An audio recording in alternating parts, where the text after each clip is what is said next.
ডাঙৰ চৰাইটো মোৰ ওচৰতে আছে। অকণমান জুম কৰি দিছোঁ আৰু কাষত আহক যাতে। ইমান ডাঙৰ চৰাইৰ ওচৰত যাব নোৱাৰি নহয়। চৰাইটো মোৰ বেছি দূৰত নাই, 10-15 ফুট দূৰত আছে। বহুত ডাঙৰ কণুৱা এইটো, হাঁহ পোৱালি খায়। ধানৰ মাজত ভেকুলী বিচাৰি ফুৰিছে।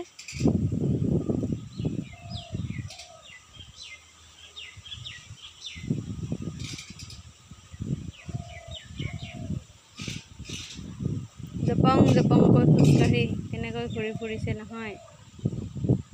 মোক দেখি পেলাই অকণমান আঁতৰত গুচি গ'লগৈ।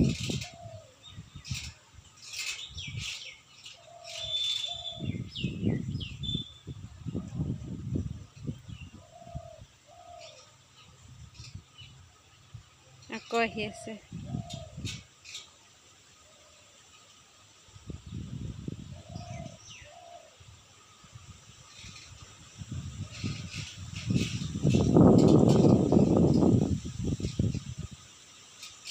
ওচৰত অহা হয় কিমান মৰম লাগিল হয়।